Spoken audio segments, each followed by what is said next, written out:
Hello everyone, स्वागत है आपका एक बार फिर से हमारे experience based government job YouTube channel पे।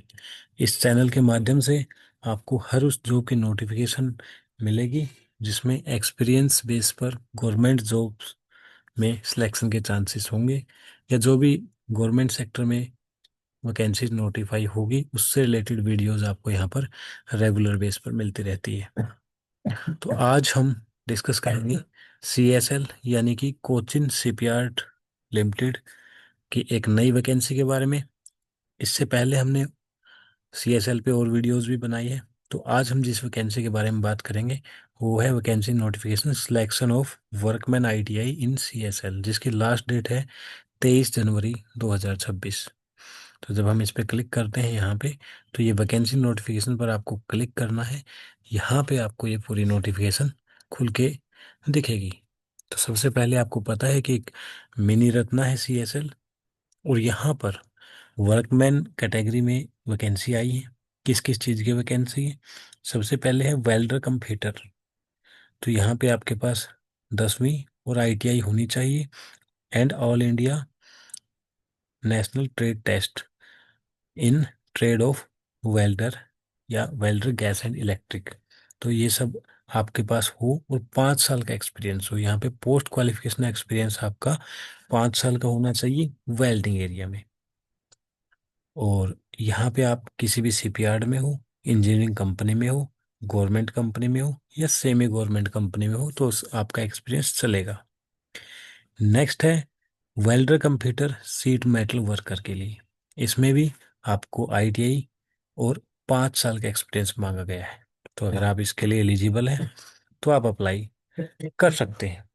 नेक्स्ट है वेल्डर कम फिटर, फिटर ट्रेड के लिए। इसमें भी आपकी ITI और 5 साल का एक्सपीरियंस मांगा गया है, तो इसके लिए भी आप अप्लाई कर सकते हैं। प्लम्बर के लिए जो है आपके पास ITI हो इन प्लम्बर या पाइप फिटिंग, पाइप हीटर में, और 5 साल का रिलेवेंट एक्सपीरियंस हो। नेक्स्ट है मैकेनिकल मोटर व्हीकल। इसमें भी ITI और 5 साल का एक्सपीरियंस। सिमिलरली मैकेनिकल डीजल है, मैकेनिक डीजल। मशीनिस्ट है, सेम रिक्वायरमेंट, सेम एक्सपीरियंस चाहिए। फिटर इलेक्ट्रिकल, यहाँ भी 5 साल का आपको एक्सपीरियंस हो सब स्टेशन वगैरह का। इलेक्ट्रॉनिक्स, यहाँ भी ITI और 5 साल का एक्सपीरियंस। क्रेन ऑपरेटर इलेक्ट्रिकल, यहाँ पर भी आपको ITI और 5 साल का एक्सपीरियंस हो post qualification in operating EOT trains. Next है इंस्ट्रूमेंट मैकेनिक। यहाँ भी 5 साल का एक्सपीरियंस आपके पास होना चाहिए रिपेयर एंड मेंटेनेंस में। शिपराइट वुड, यहाँ पे भी आप एक्सपीरियंस देख सकते हैं, मिनिमम 5 साल हो, पोस्ट क्वालिफिकेशन हो। और ये वैकेंसी पेंटर की, यहाँ पर आपका ITI हो in the trade off painter, fitter, seat metal worker, और 5 साल का एक्सपीरियंस हो। तो अगर आपके पास ये है तो आप इस फॉर्म को ज़रूर अप्लाई कीजिए। 6 जनवरी से 23 जनवरी तक इसमें आप फॉर्म अप्लाई कर सकते हो। बात करते हैं टोटल कितनी वैकेंसी है। तो आप देख सकते हैं सीक्वेंस वाइज, यहाँ पे स्क्रीनशॉट ले सकते हैं इसका। टोटल 210 वैकेंसी है, जिनमें से आपकी 129 जनरल की है, 45 OBC की, 19 SC, 3 ST की, और 14 वैकेंसी EWS कैटेगरी की है। तो इसमें क्या होगा, WC यहाँ पे वर्कमैन 6 पे स्केल होगा, जिसमें आपका बेसिक पे 22,500 से 73,750 होगा। और टोटल वेज आपकी यहाँ पे लगभग 41,795 बनेगी। पोस्टिंग आपकी कोच्चि रहेगी, परमानेंट वैकेंसी है।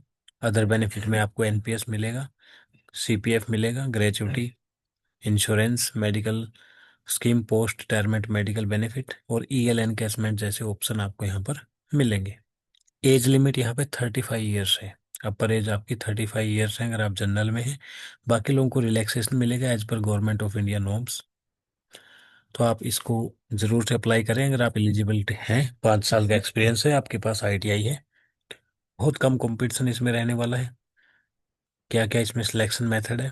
फेज 1 आपका ऑब्जेक्टिव टाइप ऑनलाइन टेस्ट होगा, और फेज 2 प्रैक्टिकल टेस्ट होगा। तो जो ऑनलाइन टेस्ट होगा वो 35 मिनट का होगा, 30 मार्क्स का। और प्रैक्टिकल टेस्ट आपका 70 मार्क्स का होगा। ठीक है, टोटल आपका 100 मार्क्स के हो गए हैं। इसमें क्या है, phase one objective type test shall consist of part A and part B. तो ये फेज वन के अंदर पार्ट वन और पार्ट ए और पार्ट बी रहेगा। पार्ट ए में जीके और क्वांटिटेटिव एप्टीट्यूड यानी मैथ्स आएगा। और question paper number of question इस तरह से रहेंगे, जीके के 5, क्वांटिटेटिव एप्टीट्यूड के 5 और ट्रेड रिलेटेड 20। कोई नेगेटिव मार्किंग नहीं रहेगी। 30 क्वेश्चन रहेंगे और 30 आपके मार्क्स रहेंगे। तो उसके बाद है, mark list for each post shall be prepared on the basis of marks secured by the candidate in the online test. जो भी आपका ऑनलाइन टेस्ट होगा उसी के अकॉर्डिंग आपकी जो है मेरिट लिस्ट बनेगी। और जो मिनिमम पासिंग मार्क्स जो है कैंडिडेट लेके आएगा उसको नेक्स्ट स्टेज के लिए शॉर्ट लिस्ट किया जाएगा। और उसके बाद जो है सर्टिफिकेट वेरीफाई किया जाएगा। और 6 गुना को जो है सर्टिफिकेट वेरिफिकेशन के लिए बुलाया जाएगा। Further to certificate verification, the phase 2 shall be conducted with the eligible candidate even if it is less than 1:6। एक बार 1:6 में बुलाएंगे जब आप पेपर वन क्लियर कर देंगे। उसके बाद जो जो सर्टिफिकेट वेरीफाई जिसके हो जाएंगे उनको फिर फेज 2 के लिए बुलाया जाएगा। Candidate who successfully complete certification shall be shortlisted to attend phase 2 practical test. और वो CSL कोच्चि में ही होगा जो फेज 2 का प्रैक्टिकल टेस्ट है। और ये डॉक्यूमेंट वेरिफिकेशन के बाद होगा। मिनिमम पासिंग क्राइटेरिया, जनरल और EWS के लिए 50%, यानी कि आपका 30 नंबर का टेस्ट है तो आपको 15 नंबर मिनिमम लाने होंगे। OBC के लिए 45 मार्क्स और SC ST के लिए 40% मार्क्स आपके होने चाहिए। जो रैंक लिस्ट है वो प्रिपेयर की जाएगी। एग्रीगेट मार्क्स जो भी टोटल आएंगे फेज वन और फेज 2 के दोनों पेपर्स के मिला के, यानी कि प्रैक्टिकल के भी और ऑनलाइन टेस्ट के भी।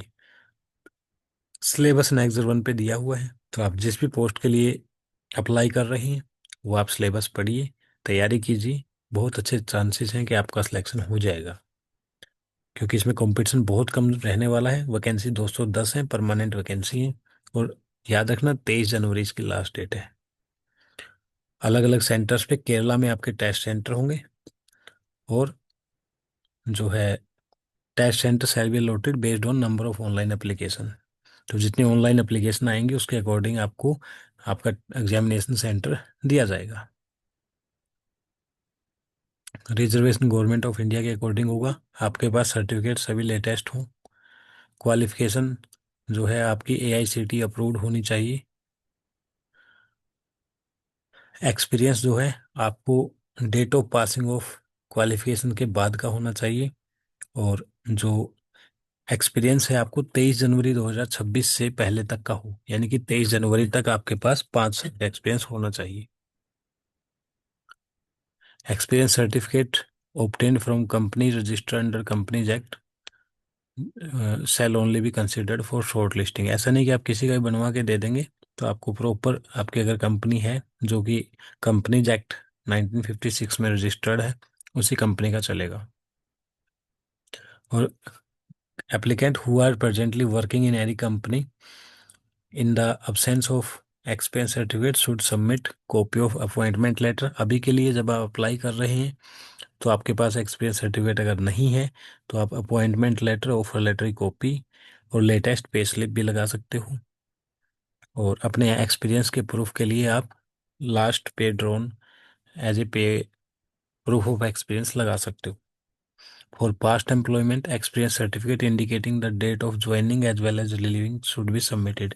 जो भी आपका लास्ट एम्प्लॉयर अगर कोई रहा है, कहीं आपने काम किया है, तो उस एक्सपीरियंस सर्टिफिकेट पे ये मेंशन हो कि आपने कब ज्वाइन किया था और कब आपने जो है कंपनी को रिजाइन किया है। आपके सारे सर्टिफिकेट वेरीफाई किए जाएंगे विद ओरिजिनल। और work experience obtain from contractor जो प्रोप्राइटरी फर्म या पार्टनरशिप फर्म होती है, may be engage may be considered based on the endorsement of the principal employer on the certificate issued by the contractor. अगर principal employer जो है वो issue कर देता है जो है सर्टिफिकेट्स, तो उसके अकॉर्डिंग आपकी जो प्रोप्राइटरी फर्म है और पार्टनरशिप फर्म का एक्सपीरियंस है वो भी मान लिया जाएगा।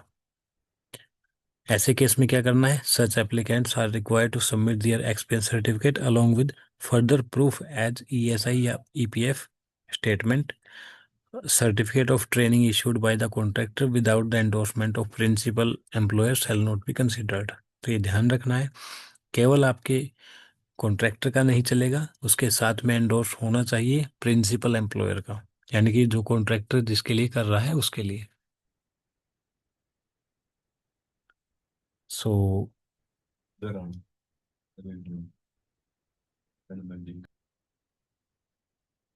One more thing, applicants who are ex serviceman, जो भी एक्स सर्विसमैन है उनको discharge certificate, pay pension payment order, ये सब आपको लगा देना है। ठीक है, जो भी आपको डाउट है वो आप कमेंट में पूछ सकते हैं। एप्लीकेशन फीस रहेगी वो 700 रुपये रहेगी।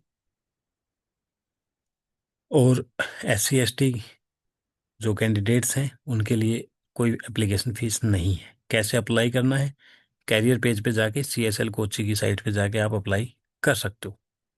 ऑनलाइन एग्जाम अलग अलग पोस्ट के एक साथ होंगे, तो आपको जो है एक ही पोस्ट के लिए इसमें अप्लाई करना है, क्योंकि ये अलग अलग तरह की पोस्ट निकली हुई है। अगर मैं आपको बता दूं, जैसे टोटल आपकी यहाँ पे 13 तरह की वैकेंसी निकली है, तो आप किसी एक के लिए ही अप्लाई करना, क्योंकि हो सकता है एक कॉमन पेपर आ जाए तो आप कोई एक ही पेपर में अपियर हो पाओ।